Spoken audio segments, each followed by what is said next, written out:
Good morning, everybody. It is Saturday, December 4th. I am here on campus because we are doing a professional development workshop today for this teachers in preparation for the solar eclipse in 2024.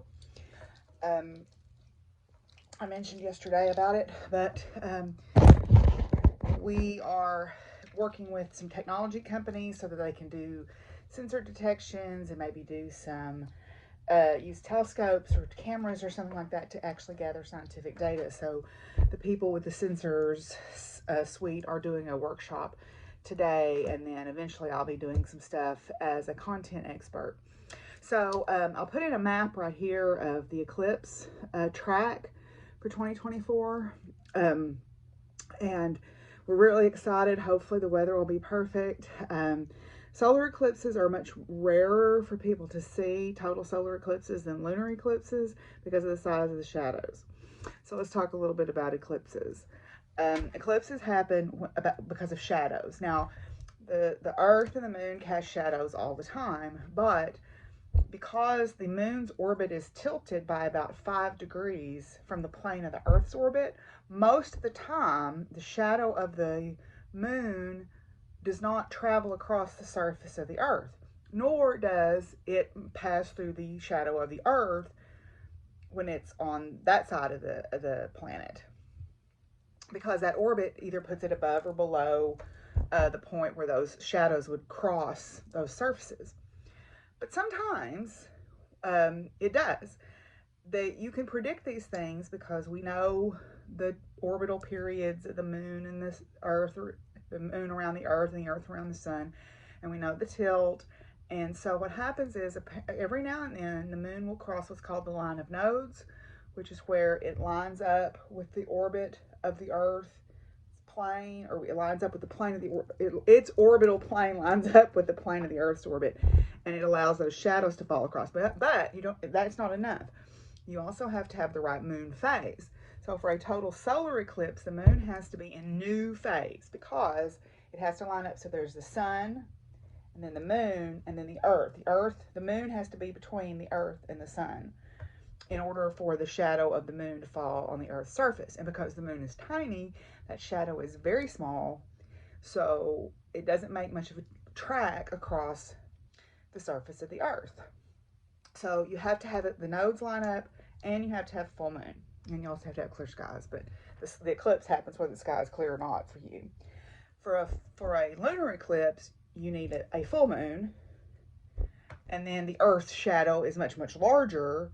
So most everybody has had the opportunity to see a total lunar eclipse.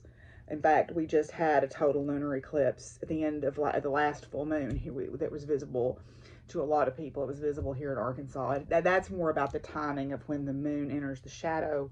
But you have an opportunity to see a total lunar eclipse. Usually, maybe not every year, but at least every couple years, you can see a total lunar eclipse.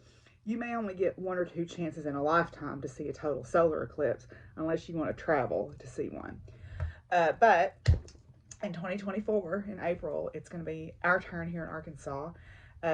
In the 2017 eclipse, we had 95% totality, but that's nothing compared to 100%, and I can't wait. So I'm going to put a couple of pictures in here that show those alignments for a total solar eclipse and a total lunar eclipse, and that'll give you some idea of what it takes for there to be an eclipse. So that's your little science moment for today. I stopped and got myself some eye drops and put them in. They have helped a little bit. I think it's just, I got something in my eye, and I think it just irritated the cornea. Plus, anytime I start putting out hay, my eyes start bothering me just because of the dust and mold and stuff that's in the hay. It's just part and parcel of being a farmer. But anyway, so I came down to get my name tag to put on and my iPad so that I can go down and get started with this teacher workshop. So yay, here we go.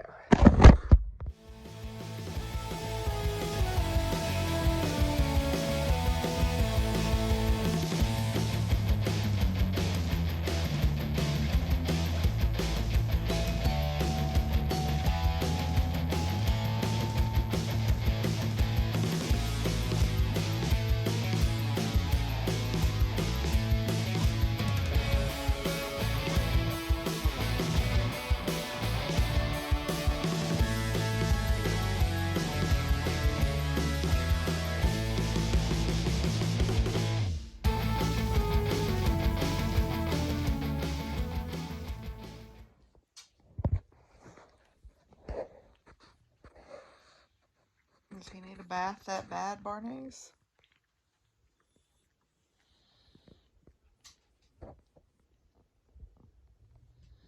What am I, the cat table?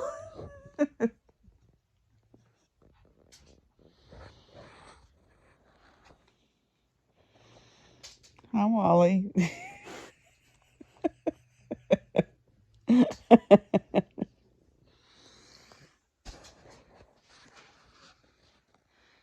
Smiley's butt. Who's under here?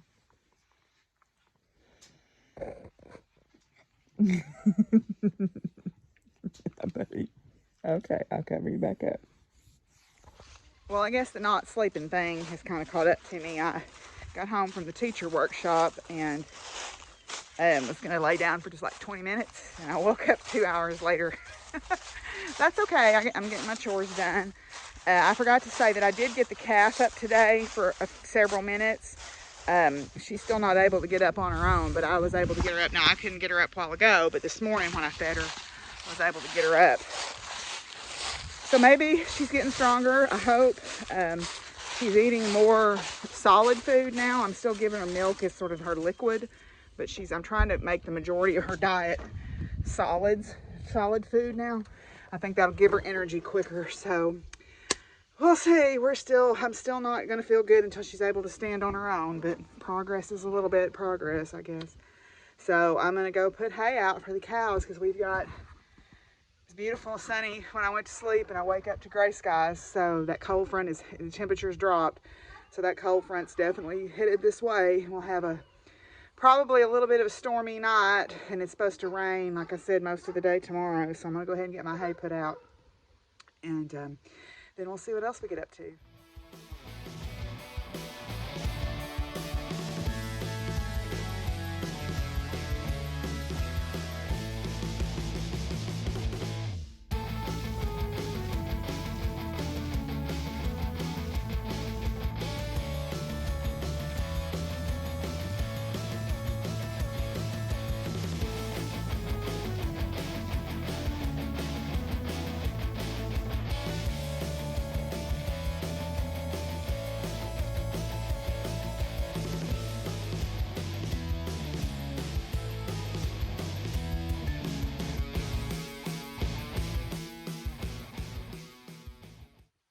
Okay, well, I'm done with my outside chores. I think tonight I'm going to take the back pockets, since I've still got the heavy duty needle and the thread on this machine. I'm going to adjust those back pockets on the dungarees that I made. I listened to a great, the I Love to Sew podcast.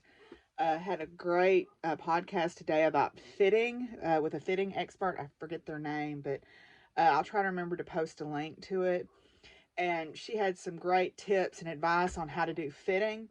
One of the things that I want to check off my list while I'm off is to work on a full bust adjustment and figure out how to do that, because I know that my dresses sometimes get a little gappy in the back because I have to have more up front than I do in the back. So I want to work on that because of my cup size being larger than what's on the average pattern. So then I can make maybe a size smaller and then make the full bust adjustment. We'll see. But anyway, so that's one of the things I want to get marked off my list.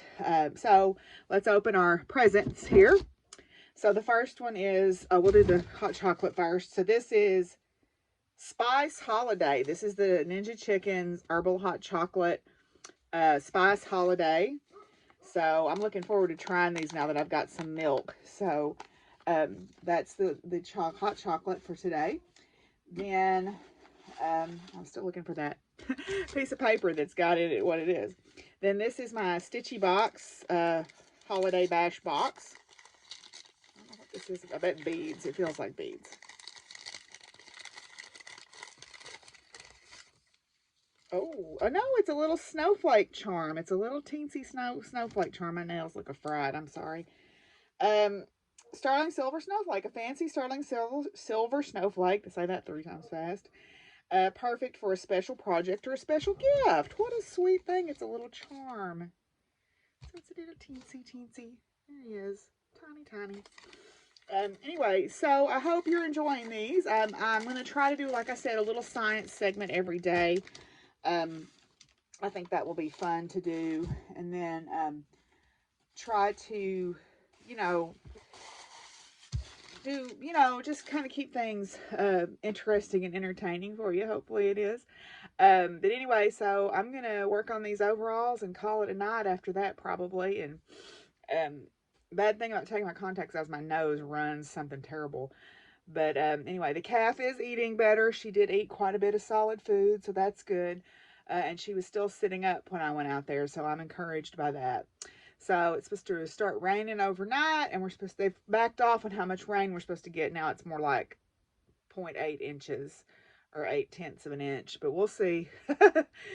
Who knows? But we're gonna get rain. You can definitely tell it's coming. But anyway, I will see y'all tomorrow. Bye.